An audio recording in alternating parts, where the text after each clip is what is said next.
Hello everyone, this is Khushboo. Welcome back to my channel Vishwas studies. So बेटा, जैसे कि आपको पता ही है, कल यानी कि 21 फ़रवरी को आपका हिंदी का पेपर होने जा रहा है। मैंने अभी तक इसकी 6 वीडियोस अपडेट कर दी हैं, जिसमें हमने व्याकरण का हर एक भाग, आपके सभी चैप्टर्स डिस्कस किए हैं। आज की वीडियो भी बहुत इम्पॉर्टेंट है क्योंकि इसमें हम आपके जो मुहावरे हैं और एप्लीकेशंस हैं और आपकी जो चैप्टर्स रह गई हैं एक दो, वो कवर करने जा रहे हैं। राइट। अगर आपने पिछली वीडियोस नहीं देखी बेटा तो ज़रूर देखिए, क्योंकि वो बहुत इम्पॉर्टेंट है कल के एग्ज़ाम के लिए। मेरे चैनल पे नए हैं तो प्लीज़ इसे लाइक और सब्सक्राइब ज़रूर कीजिए, ताकि जब भी मैं कोई वीडियो अपडेट करूं उसका नोटिफिकेशन है जो वो आपको टाइम पे मिल सके। तो आइए स्टार्ट करते हैं आज का सेशन। कक्षा 10वीं, विषय हिंदी, राजेंद्र बाबू। तो आपका जो एक पाठ है राजेंद्र बाबू, उसी से संबंधित प्रश्न हम करने जा रहे हैं। राजेंद्र बाबू को लेखिका ने प्रथम बार कहाँ देखा था? पटना स्टेशन पर। ये क्वेश्चन इम्पॉर्टेंट है, आता होता है बेटा एग्जाम में। कहाँ देखा? पटना स्टेशन पर। राजेंद्र बाबू अपने स्वभाव और रहन सहन में किसका प्रतिनिधित्व करते थे? भारतीय कृषक का। कृषक क्या होता है? किसान। कहने का मतलब क्या है कि जो राजेंद्र बाबू थे वो इस तरह की, उनकी जो ड्रेसिंग सेंस थी, इस तरह के कपड़े पहनते थे कि देखने में वो क्या लगते थे? एक किसान लगते थे। किसान को कृषक भी कहते हैं। राजेंद्र बाबू के निजी सचिव व सहचर कौन थे? भाई चक्रधर। ये क्वेश्चन पिछले 2 साल से बेटा रिपीट हो रहा है ये। राइट। राजेंद्र बाबू के निजी सचिव व सहचर कौन थे? भाई चक्रधर। राजेंद्र बाबू ने किनकी शिक्षा की व्यवस्था करने के लिए लेखिका से अनुरोध किया? अपनी 15-16 पोत्रियों की। लेखिका प्रयाग से कौन सा उपहार लेकर राष्ट्रपति भवन पहुंची थी? 12 सूपों की। राष्ट्रपति को उपवास की समाप्ति पर क्या खाते देख कर लेखिका को हैरानी हुई? उबले आलू। तो सबसे इम्पोर्टेंट यहाँ पे एक तो फर्स्ट क्वेश्चन है, सेकंड और थर्ड। तो बेटा ये जो पीडीएफ्स हम डिस्कस कर रही हैं ये बहुत इम्पॉर्टेंट है, क्योंकि ये पंजाब सरकार द्वारा ही मिशन 100% के तहत जारी की गई हैं, ताकि जो स्टूडेंट्स हैं उनकी हेल्प हो सके, उनको गाइड किया जा सके, एग्ज़ाम के लिए तैयार किया जा सके। तो ये आपके लॉन्ग क्वेश्चंस हैं, ये आपने देख लेने हैं बेटा और खुद से करनी है ये आपने।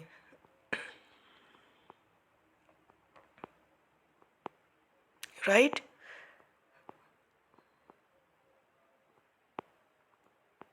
नेक्स्ट कहानी है आपकी नर्स महेश। ये कहानी बहुत इंपॉर्टेंट है, इसमें बहुत क्वेश्चंस आते होते हैं। महेश कितने साल का था? 6 साल का। महेश कहाँ दाखिल था? अस्पताल में। अस्पताल में मुलाकातियों के मिलने का समय क्या था? 4 से 6। वार्ड में कुल कितने बच्चे थे? 12। ये क्वेश्चन तो ऑलमोस्ट हर बार आता है बेटा कि वार्ड में कुल कितने बच्चे थे? 12। महेश किस सिस्टर से घुल मिल गया था? सुजान। महेश को अस्पताल में कितने दिन बाद छुट्टी हुई? 13 दिन बाद। 7 बजे कौन सी 2 नर्सें वार्ड में आई? मरिंडा और माजरेकर। राइट। तो ये 7 के 7 क्वेश्चन बहुत इंपॉर्टेंट है। राइट। तो ये अच्छे से करने हैं, इसमें मैं बार बार कह रही हूँ क्वेश्चन आएगा ही आएगा आपको। ये क्वेश्चन भी आता होता है, सरस्वती की परेशानी का क्या कारण था? तो बेटा कारण यही था कि उसका जो बेटा था महेश, वो हॉस्पिटल में एडमिट था। राइट। तो वो पर जो हॉस्पिटल था उसमें पेरेंट्स को रहने की इजाज़त नहीं थी, और वो रो रहा था महेश, क्योंकि वो अपनी मदर को साथ रखना चाहता था। यही सरस्वती की परेशानी का कारण था। बाकी क्वेश्चन आपने खुद करने हैं बेटा, ये आप देख लेना। ये लॉन्ग क्वेश्चन भी आता होता है, सिस्टर सुजान की का चरित्र चित्रण अपने शब्दों में लिखिए। चरित्र चित्रण मतलब उसके करैक्टर के बारे में बताना है आपने, और इस कहानी का उद्देश्य। नेक्स्ट बेटा, पत्र लेखन, राइट। आज हम लेटर राइटिंग को भी कवर कर रहे हैं। जैसे यहाँ पे फर्स्ट है, रोजाना भारत पंजाब के समाचार पत्र के मुख्य संपादक के नाम बाल श्रम एक अपराध विषय पर एक पत्र लिखिए। बाल श्रम मतलब चाइल्ड लेबर, जो छोटे बच्चों से काम करवाते हैं उनके बारे में। तो पहली बात तो ये है, लिखने का ढंग देख लीजिए कि सारा के सारा हमने बेटा लेफ्ट साइड ही लिखना है, राइट साइड कुछ भी नहीं लिखना। जैसे कि यहाँ पे लिखा है ना, सेवा में, मुख्य संपादक, फिर अखबार का नाम है रोजाना भारत पंजाब, फिर डेट, डेट को हम हिंदी में क्या बोलते हैं, दिनांक, फिर विषय, फिर मान्यवर।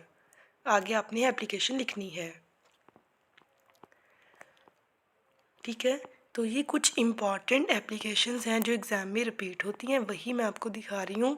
आपने बेटा पॉज कर लेनी है या अपनी जो ग्रामर की बुक है उसमें से पढ़ लेनी है, यहाँ से देख के।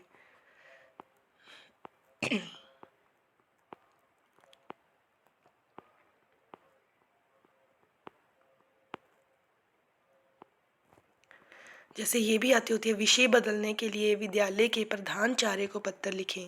प्रधानाचार्य मीन्स प्रिंसिपल। सारा का सारा लेफ्ट साइड ही लिखना है आपने, राइट साइड कुछ भी नहीं लिखना, ठीक है। तो ये कुछ इम्पॉर्टेंट एप्लीकेशंस हैं बेटा जो एग्ज़ाम में रिपीट होती हैं, वही मैंने आपके साथ साझी की हैं। आप या तो यहाँ से एप्लीकेशन देख के ग्रामर में से, या फिर यहीं से आप याद कर लेना, एक बार रीडिंग ले लेना, क्योंकि इतनी मुश्किल नहीं है। आपने रट्टा नहीं लगाना है, आपने जस्ट एप्लीकेशन को रीड करना है, ये देखना है कि एप्लीकेशन को लिखते कैसे हैं और लिखना क्या है, फिर अपनी वर्डिंग में लिख लेना है। तो कुछ मोस्ट इम्पॉर्टेंट मुहावरे हैं वो हम करने जा रही हैं। जैसे फर्स्ट है, अंगारों पर पैर रखना, तो जानबूझकर मुसीबत में पड़ना। अरे भाई, जो भी करो सोच विचार कर करो, इस काम को करना, अंगारों पर पैर रखना है। नेक्स्ट है बेटा, अंगूठा दिखाना, ये पिछली बार आया था। ये मोस्ट इम्पॉर्टेंट मुहावरे ही हम डिस्कस कर रहे हैं, इनको अच्छे से आपने कर लेने हैं। अंगूठा दिखाना, साफ मना करना, जब मैंने उसे रुपए मांगे तो उसने मुझे अंगूठा दिखा दिया। अपना उल्लू सीधा करना मतलब पूरा करना, अपनी पार्टी तभी तो विकास कर नहीं पा रही क्योंकि सभी अपना उल्लू सीधा करने में लगे रहते हैं। अपनी खिचड़ी अलग पकाना मतलब सबसे अलग रहना। सुमित्रा दफ्तर में किसी से बात नहीं करती, वह अपनी खिचड़ी अलग पकाती है। अकल पर पत्थर पड़ना, ये भी आया था बेटा। सोच विचार ना करना, सोहन की अकल पर तो पत्थर पड़ गए हैं, उसे तो अपने भविष्य की कोई परवाह ही नहीं है। आंखें चुराना, सामना ना करना, कतराना, जब से उसने मुझसे रुपए उधार लिए हैं तब से वह मुझसे आंखें चुराता फिरता है। आंखों में धूल झोंकना, किसी को धोखा देना, चोर पुलिस की आंखों में धूल झोंक कर भाग गया। आस्तीन का सांप, ये क्वेश्चन भी, ये मुहावरा भी आता है बेटा। कपटी मित्र, ठीक है। आस्तीन का सांप, कपटी मित्र। योगेश को हरमेश पर बहुत विश्वास था लेकिन वह तो आस्तीन का सांप निकला। इस कान सुनना, उस कान उड़ा देना, किसी व्यक्ति की बात पर ध्यान ना देना, वह बहुत ही लापरवाह है, इस कान से सुनता है, उसका उड़ा देता है। ईंट का जवाब पत्थर से देना मतलब मुंह तोड़ जवाब देना। हनुमान जी ने लंका में आग लगाकर रावण की ईंट का जवाब पत्थर से दिया। उड़ती चिड़ती उड़ती चिड़िया पहचानना भाव अनुभवी होना। गुलाब राय को किसी बात में कम ना समझना, वह तो उड़ती चिड़िया पहचान लेता है। ऊपर की आमदनी, ऊपर की आमदनी जैसे हम कहते हैं ना, कई प्रोफेशन इस तरह से होते हैं कि ऊपर से पैसे बन जाते हैं, मतलब रिश्वत लेना। भ्रष्टाचार से कमाई रकम, ईमानदारी और मेहनती व्यक्ति कभी ऊपरी आमदनी पर विश्वास नहीं करता। एक एक रग जानना, भली भांति परिचित होना, तुम हर बार उससे हार जाते हो क्योंकि वह तुम्हारी एक एक रग जानता है। कच्चा चिट्ठा खोलना, गुप्त बात प्रकट करना, आजकल मीडिया भ्रष्ट लोगों का कच्चा चिट्ठा खोलकर रख देती है। कफन सिर पर बांधना, मरने के लिए तैयार रहना, भारतीय सैनिक हमेशा कफन सिर पर बांधकर देश की रक्षा करते हैं। कलेजे का टुकड़ा बहुत प्रिय, सभी बच्चे अपने माता पिता के कलेजे का टुकड़ा होते हैं। खाने के लाले पड़ना, बहुत गरीब होना, इस साल व्यापार में अत्यधिक हानि होने पर महेंद्र पाल को खाने के लाले पड़ गए। खून पसीना एक करना बेटा, बहुत मेहनत करना, परिश्रम करना। मेरी बेटी परीक्षा में अच्छे अंक प्राप्त करने के लिए खून पसीना एक कर रही है। घर सिर पर उठाना, बहुत शोर करना। जब मम्मी पापा घर पर नहीं थे तो बच्चों ने घर सिर पर उठा लिया। चिकना घड़ा, जिस पर कुछ भी असर ना हो। चिकना घड़ा मतलब जिस पर कुछ भी असर ना हो। वह तो चिकना घड़ा है, उसे कितना भी समझा लो वह फिर भी अपनी बुरी बातों से बाज नहीं आता। चिकनी चुपड़ी बातें करना, चापलूसी करना। अफसर को कभी भी अपने कर्मचारियों की चिकनी चुपड़ी बातों में नहीं आना चाहिए। छक्के छुड़ा देना, बुरी तरह से पराजित करना। पराजित मीन्स हरा देना। क्रिकेट के फाइनल मैच में भारतीय टीम ने पाकिस्तानी टीम के छक्के छुड़ा दिए। जहर उगलना, किसी से मतलब कि जेलस करना, ईर्ष्या करना। हमें कभी भी किसी के प्रति जहर नहीं उगलना चाहिए। जी भर आना, मन व्याकुल होना। रीना की दुख भरी कहानी सुनकर मेरा जी भर आया। टेढ़ी खीर, मुश्किल काम। टेढ़ी खीर मीन्स ये भी आता है बेटा, मुश्किल काम। फुटबॉल के मैच में इंग्लैंड टीम के लिए जर्मनी की टीम को हराना टेढ़ी खीर है। ठोक बजाकर देखना, अच्छी तरह जांचना परखना। उपभोक्ता की बुद्धिमानी इसी में है। उपभोक्ता मतलब कस्टमर्स, कि वह बाजार से जो भी वस्तु खरीदे उसे पहले अच्छी तरह से ठोक बजाकर देख लें। डींग हाँकना, बढ़ चढ़कर बातें करना। हमें उसकी बातों पर कैसे विश्वास करें, हमें तो वह तो हमेशा डींग हाँकता रहता है। ढेर करना, मार देना।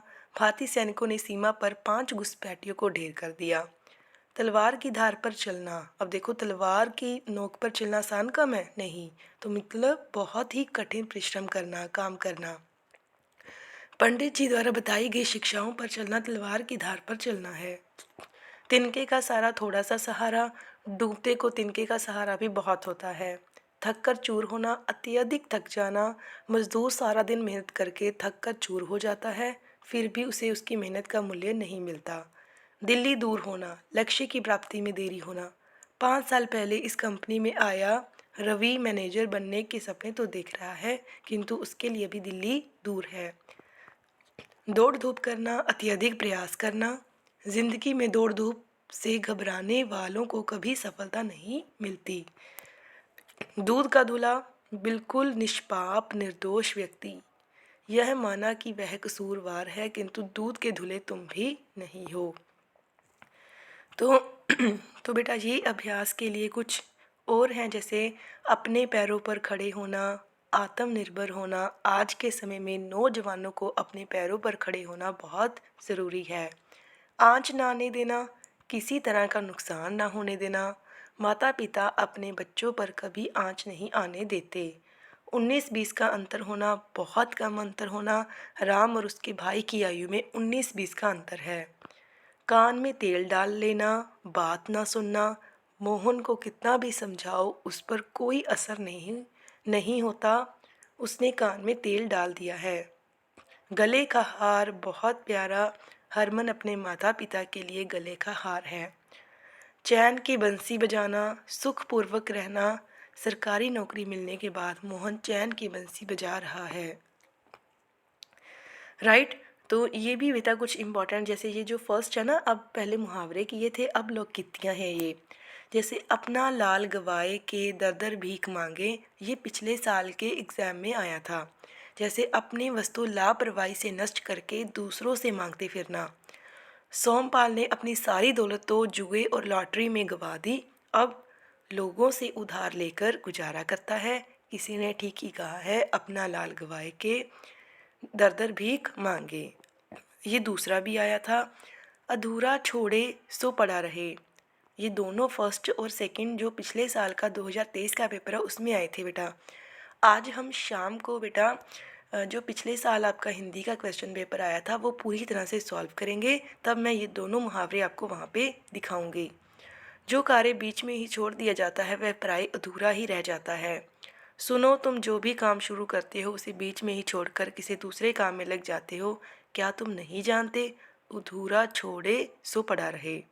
राइट। तो बेटा ये अब जो लोकगीतियाँ हैं कुछ रह गई हैं, ये आपने खुद से करनी है। क्लियर। ये सारी की सारी बेटा मोस्ट इम्पॉर्टेंट है, एक बार जो इनकी है रीडिंग आपने ज़रूर लेनी है। ताकि आपको एग्ज़ाम में किसी तरह की कोई परेशानी है वो ना आए। एक एग्ज़ाम में बेटा आपको ट्रांसलेशन भी आती होती है। आपको इस तरह से, जैसे यहाँ पे आपको दिखाई दे रहा है, पंजाबी में पैराग्राफ दिया जाएगा, आपने उसको हिंदी में ट्रांसलेट करना है, राइट। तो ये भी हमने यहाँ पे इस सेशन में कवर कर लिया है। आपको कुछ मोस्ट इम्पॉर्टेंट पैराग्राफ्स दिए हैं हमने, आपने इनको पढ़ लेना है, इनकी हिंदी ट्रांसलेशन को भी पढ़ लेना है।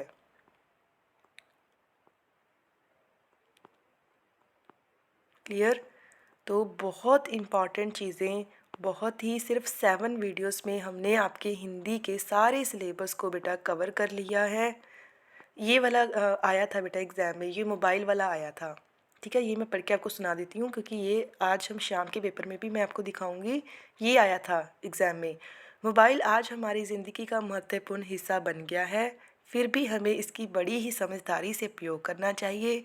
केवल बहुत ज़रूरी होने पर ही मोबाइल फ़ोन का उपयोग करना चाहिए। घर में लैंडलाइन टेलीफोन को ही प्राथमिकता देनी चाहिए। मोबाइल फ़ोन के कम उपयोग से दिमाग और कोशिकाओं पर इसकी प्रतिकूल प्रभाव पड़ने की संभावना काफ़ी कम हो जाती है। तो बेटा मैं बार बार कह रही हूँ, मैंने यहाँ पे आपको जो भी पत्तर हैं, आपके जो लेटर्स हैं जो मैंने आपको यहाँ पे दिखाए, जो भी मैंने मुहावरे आपको दिखाए इस वीडियो में, लोकगीतियाँ आपको करवाई, या जो मैं ये ट्रांसलेशन आपको दिखा रही हूँ, आपने अच्छे से पढ़ के जानी है। बहुत ज़्यादा संभावना है कि इसी में से ही पेपर है जो वो आपका रिपीट होगा।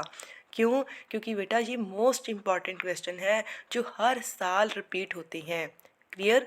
फिर आपके मन में ये पछतावा ना रह जाए कि वीडियो में मैम ने बताया भी था कि यही 5-6 लेटर अच्छे से कर लो, यही आप 5-6 पैराग्राफ अच्छे से कर लो, पर आपने किए ना हो और वो एग्ज़ाम में आ जाए, फिर मन में आपके पछतावा है जो वो रह जाएगा। तो इसीलिए अभी आज आपके पास टाइम है, अच्छे से वीडियोस को देखो, जो भी मैंने इन वीडियोस में आपको दिखाया है, आपको करवाया है, वो अच्छे से करो, ताकि एग्ज़ाम है जो कल का आपका बहुत अच्छा हो। तो मिलते हैं बेटा शाम की वीडियो में। शाम को हम पिछले साल का पेपर जो हिंदी का आया था वो डिस्कस करेंगे। Till then never give up, good bye.